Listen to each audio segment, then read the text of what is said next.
Knows और wire था, उसके ऊपर में हमने 2 से 3 न्यूमेरिकल डिस्कस किए, 2 न्यूमेरिकल डिस्कस किए। क्लियर है।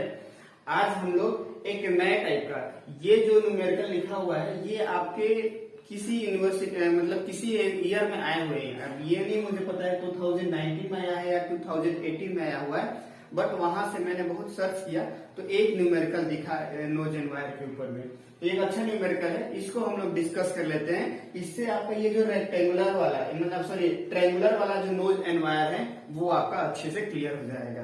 क्लियर है। तो चलिए हम लोग डिस्कस करते हैं कि ये क्वेश्चन बोलने की क्या कोशिश कर रहा है। बोल रहा है the discharge of a triangular notch. देखिए कभी कभी ट्रायंगुलर नोज की जगह पे वी नोज भी लिख देता है, होता है ना वी टाइप में ऐसा, तो इसीलिए ट्रायंगुलर नोज को ही हम लोग क्या करते हैं वी नोज के नाम से भी जानते हैं, नोज के नाम से जानते हैं। तो इसके लिए आपको कंफ्यूज होने की जरूरत नहीं है, वी नोज मतलब ट्रायंगुलर नोज।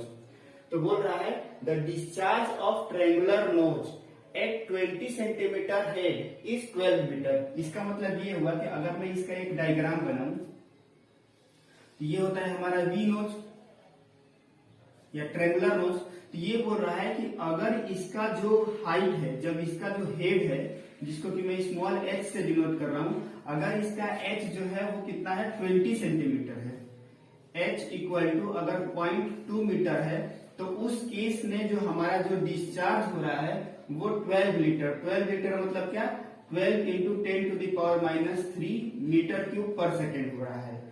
जब हाइट h की वैल्यू 0.2 मीटर है तो डिस्चार्ज इतना हो रहा है। तो क्या बोल रहा है, then find the depth of the nose and its top width for obtaining the maximum discharge of 600 litre. तो बोल रहा है कि जब ये जो हाइट है ये मैक्सिमम अपने लेवल तक पहुंच जाए, मतलब कि इस नोज से सबसे ज्यादा मैक्सिमम जो डिस्चार्ज होगा, मान लीजिए कि जो मैक्सिमम डिस्चार्ज क्यू मैक्सिमम है वो अगर 600 लीटर पर सेकेंड हो रहा है, तो उस समय ये हाइट कितना होगा यानी टोटल हेड कितना होगा और उसके करस्पॉन्डिंग ये जो विड्थ है वो कितना होगा वो हमें निकालना है।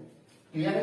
क्वेश्चन थोड़ा सा कॉम्प्लिकेटेड है बट समझने की कोशिश करते हैं। देखिए सबसे पहले वो क्या बोल रहा है, ये एक रेक्टेंगुलर नोज में जैसे होता है ना कि मान लीजिए कि लीन सीजन है, लीन सीजन मतलब गर्मी का समय है, तो गर्मी के समय में आप देखेंगे कि जो पानी का फ्लो होता है, तो अगर ये टॉप नोज है तो हो सकता है बस यहाँ से छोटा सा फ्लो के फॉर्म में, और अगर वही रेनी सीजन आ जाता है तो वो फुल अपने कैपेसिटी से उस नोज से वो के पास होता है। तो कंडीशन ये दिया हुआ है कि जब हाइट जो है, जब हाइट या जब ये बोल सकते हैं कि जो जब हेड जो है वो 20 सेंटीमीटर है मतलब 0.2 मीटर है, तो उस समय जो डिस्चार्ज हो रहा है वो इतना हो रहा है।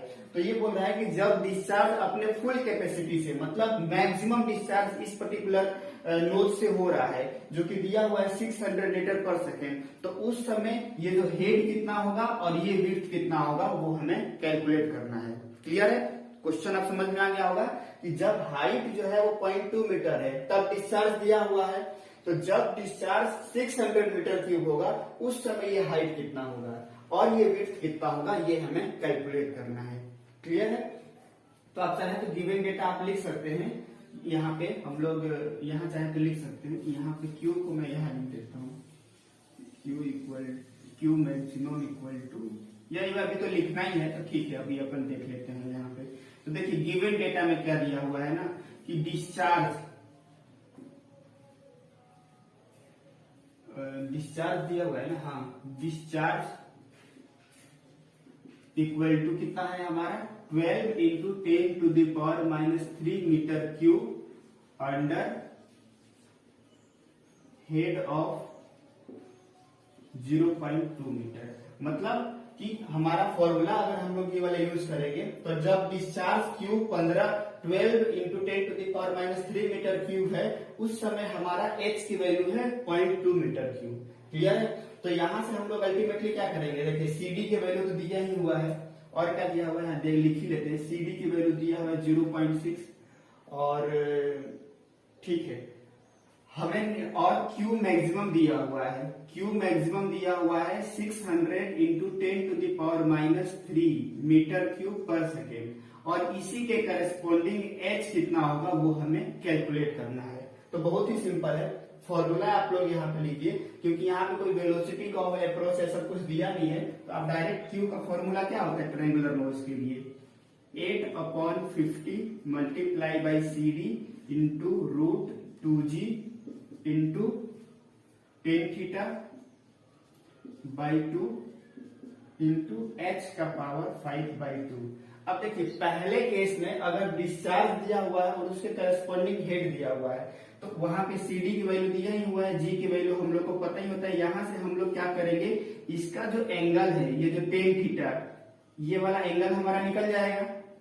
ये वाला एंगल जब निकल जाएगा तो दूसरे केस में क्या दिया हुआ है, डिस्चार्ज दिया हुआ है, तो हम वहां से h की वैल्यू निकाल सकते हैं मैक्सिमम। और जब एक बार h की वैल्यू निकल जाएगा और ये एंगल पता है, तो ये वाला विड्थ निकल जाएगा। बहुत ही सिंपल है। तो चलिए यहाँ पे वैल्यू आप पुट कर लीजिए कि जब डिस्चार्ज की वैल्यू 12 इंटू 10⁻³ है, उस समय हेड की वैल्यू, अब इसकी वैल्यू कितना दिया हुआ है, सी डी की वैल्यू 0.6 इंटू 2 इंटू 9.81 का √ इंटू 10 थीटा बाई 2, वो नहीं पता है, वो हमें यहाँ से निकल जाएगा इस रिलेशन से 0.2 का पावर 5/2। तो यहाँ से हम लोग इसको सॉल्व कर लेते हैं, कितना आ रहा है,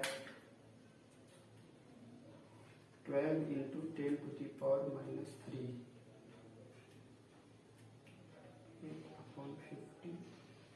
इंटू 0.6।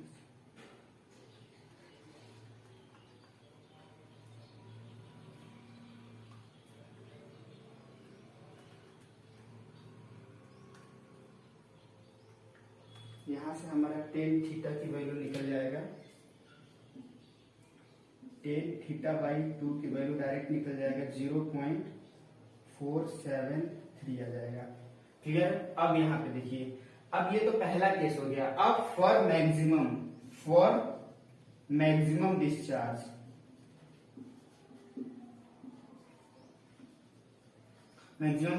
मतलब Q की वैल्यू, तो मैं डायरेक्ट फॉर्मूला ही वैल्यू पुट करता हूँ। फॉर मैक्सिमम डिस्चार्ज Q की वैल्यू कितना है, 600 into 10⁻³ equal to 8/50 into C D की value 0.6 into 2 into 9.81 into 10 theta की वैल्यू देखिए हम लोग निकाला हुआ है 0.473 इंटू h का पावर 5/2।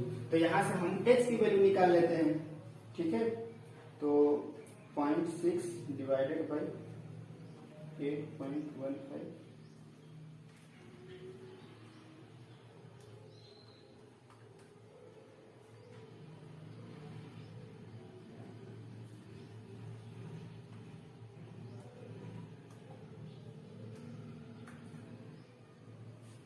तो h का पावर 5/2 की वैल्यू आ रहा है 0.89। क्लियर है। तो h की वैल्यू हमारा कितना हो जाएगा, 0.89 का पावर 2/5। तो आंसर का पावर 0.4।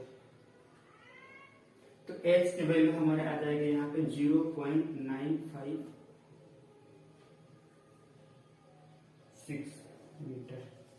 h की वैल्यू आ गया। अब देखिए हमें ये h की वैल्यू पता चल गया, वो हमने डिराइव कर लिया कितना है, और प्लस ये वाला जो एंगल है वो एंगल टेन थीटा की वैल्यू भी पता है। तो यहाँ से हम लोग चाहे तो थीटा भी निकाल सकते हैं, या जरूरत भी नहीं है। जैसे देखिए यहाँ पे ये वाला एंगल θ/2 है, ये वाला वैल्यू h पता है, तो ये हमें विड्थ पता चल जाएगा। तो width tan theta equal to क्या हो जाएगा, यहाँ पे टेन θ/2 इक्वल टू कितना हो जाएगा, tan theta equal to b/2 divided by h। तो b इक्वल टू क्या हो जाएगा, b/2 equal to h into tan θ/2। तो यानी b इक्वल टू क्या हो जाएगा, 2 टाइम्स h इंटू θ/2। तो 2 इंटू 0.956 इंटू 0.473। तो विड्थ की वैल्यू आ जाएगी हमारी 0.90 मीटर। ठीक है, समझते हैं। देखिए क्या है, कैसे हमने सॉल्व किया। सबसे पहले दिया हुआ था डिस्चार्ज 12 × 10⁻³ हो रहा है जब h की वैल्यू 0.2 मीटर है। तो यहाँ से हम क्या कर लेंगे कि सारे वैल्यू को पुट करेंगे, तो यहाँ से ये जो थीटा है tan θ/2 उसकी वैल्यू निकल जाएगी। अब दिया हुआ है कि जब डिस्चार्ज 600 हो रहा है तब ये मैक्सिमम हाइट कितना होगा। तो जब ये डिस्चार्ज इतना है, सारा वैल्यू दिया हुआ है, तो यहाँ से हम लोग h की वैल्यू निकालिए। तो अब ये वाला h की वैल्यू निकल लिया, और ये थीटा हमें पता है θ/2, तो मतलब अगर ये θ/2 है तो हम इसका क्या लिख सकते हैं, tan θ/2 इक्वल टू ये वाला, तो विड्थ का हाफ हो जाएगा width/2 इंटू h। तो यहाँ से विड्थ इक्वल टू क्या हो जाएगा 2 इंटू, मतलब बस जियोमेट्री किया है, 2 time h into tan θ/2 value put कर लेंगे तो हमारा ये आंसर हो जाएगा जो निकालना था, और दूसरा विड्थ ये हो जाएगा। इस तरीके से जो हमारा जो ट्रायंगुलर वाला जो नोच है उसका यहाँ तक क्लियर हो गया। अब देखिए इसमें थोड़ा सा वेरिएशन क्या आ सकता है। जनरली देखिए वेरिएशन के तो कम चांसेस है, मैंने बहुत सारे मतलब क्वेश्चन पेपर प्रीवियस ईयर में देखे, तो ज्यादातर वो फोकस जो कर रहे हैं वो इसके डेरिवेशन पोर्शन पे, रेक्टेंगुलर और ट्रायंगुलर के डेरिवेशन पोर्शन पे, और ट्रायंगुलर से भी ज्यादा रेक्टेंगुलर के जो डेरिवेशन है उसके ऊपर वो लोग का ज्यादा फोकस है। तो आप लोग इस पर्टिकुलर यूनिट, इस पर्टिकुलर टॉपिक में क्या करिए कि सबसे पहले तो ये रेक्टेंगुलर ट्रायंगुलर का डेरिवेशन आप लोग अच्छे से कर लीजिए, और जो दो न्यूमेरिकल हमने डिस्कस किया है उसको आप लोग अच्छे से कर लीजिए। और ये अगर आप करके जाते हैं तो इतना में आपका ये टॉपिक से numerical as well as derivation complete हो जाएगा। बहुत सारे सर्च करने के बाद ट्रेपोजोडल के ऊपर तो बिल्कुल भी न्यूमेरिकल नहीं दिया हुआ है, और अगर दिया गया तो कुछ करना ही नहीं है। लेंथ दिया रहेगा और हाइट दिया रहेगा, और जो एंगल जो दिया रहेगा वो दिया रहेगा, बस वैल्यू को पुट करेंगे। तो देखिए उसमें क्या क्वेश्चन बन सकता है ना, दिया नहीं है, बुक में भी नहीं मिल रहा है, इसलिए आप क्या करेंगे, बहुत रेयर चांस है कि ट्रेपोजोडल से क्वेश्चन आएगा, बट आएगा भी तो कैसा आएगा, सारा डायमेंशन दिया हुआ रहेगा कि लेंथ इतना है, ठीक है, ग्रूव जो भी वी ने एंगल जो इतना है, या इसके अलावा भी अगर मुझे मिलेगा कहीं पे और मैं सर्च करूंगा तो मैं उसके डिस्कस कर लूंगा। क्यू हो सकता है, क्यू निकालने के लिए दे देगा, बाकी सारा डायमेंशन दिया रहेगा, एल एच और थीटा दिया रहेगा, या ये दिया रहेगा लेंथ निकालने के लिए बोल देगा, या एल दिया, क्यू दिया होगा, एल दिया रहेगा, सारा चीज दिया रहेगा, एच निकालना होगा। तो उसके ज्यादा वेरी करने की जरूरत नहीं है। आपका जो मेन फोकस होना चाहिए, इसका डेरिवेशन वाला पोर्शन, इसका डेरिवेशन वाला पोर्शन, इसके ऊपर जो दो न्यूमेरिकल किए हैं उसी में वो डेटा चेंज करके आ सकता है, और ये ट्रायंगुलर वाले में इस टाइप का आपको पता होना चाहिए। अब यहाँ पे तो दो कंबाइन कर दिया था, अब एक सिंपल भी कर देता कि डायरेक्ट आप बोल देता कि यही वाला वैल्यू बस निकालो और यही पे क्वेश्चन एंड हो जाता। तो हम लोग एक स्टेप आगे थे, तो क्योंकि देखिए डुप्लीकेशन ऑफ वर्क करने का कोई मतलब नहीं है, ऐसा क्वेश्चन पकड़ो जिसमें कि सारा कंसेप्ट क्लियर हो जाए। अब एक बार मैं यहाँ तक का ये थीटा निकालने वाला कराऊं, फिर दूसरे क्वेश्चन में फिर ये निकालूं और फिर ये, तो उससे अच्छा है कि एक क्वेश्चन लो जिसमें सारा चीजें कंसेप्ट क्लियर हो जाए।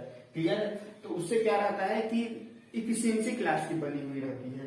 तो क्लियर है? तो आप क्या करेंगे, अब ये हाइट के वैल्यू चेंज कर देगा मान लीजिए, और टॉप विड्थ दे देता है और बोल देता कि आप तो टॉप विड्थ लेगा क्यू निकालने के लिए। तो अब उस केस में आप क्या करेंगे, अगर आपको ये हाइट पता है और ये हाइट पता है तो क्या आप ये वाला एंगल ही निकाल लेंगे, और यही एंगल को हमें पुट करना रहता है। तो इस तरीके से ही बस वेरिएशन होने वाला है। क्लियर है? तो इस तरीके से ये वाला टॉपिक कंप्लीट होता है। अब हम लोग नेक्स्ट जो है आपका जो माउथ और ऑरिफिस मीटर, जो कि यूनिट का इम्पोर्टेंट वो है, ऑरिफिस और माउथ फिश, उसको हम लोग डिस्कस कर लेते हैं, देन बेंचुरी मीटर को डिस्कस करेंगे। ठीक है, थैंक यू।